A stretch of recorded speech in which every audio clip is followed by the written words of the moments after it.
Hello there, and welcome to the London Museum.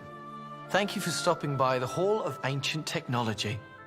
Here we explore the ancients, a civilization that made its home in the mud of the great hunting ground.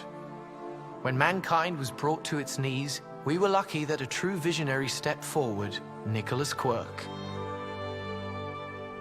Like us, and long before the traction era, the ancients had to adapt to their environment. But have you ever wondered how they lived when they weren't even moving? It's a baffling thing to think about. They wasted so much time on the ground. Can you imagine a lifetime spent looking out at the same landscape? The ancients had weapons, but they were no good against things like the Y2K bug, a creature that almost wiped out the ancients long before the 60-minute war.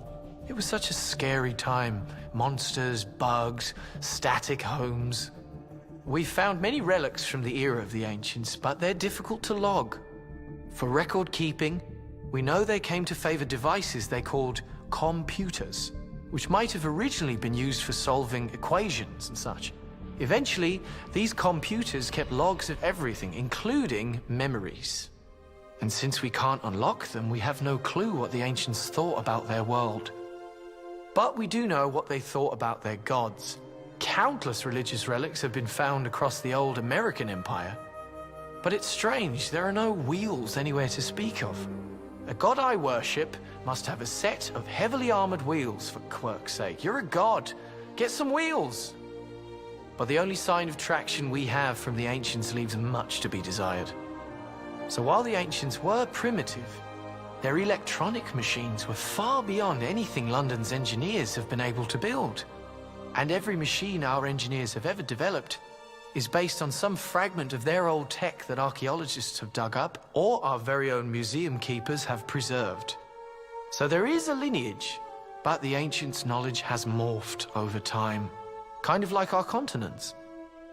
Ancient maps indicate that great upheaval followed in the centuries after the 60-minute war.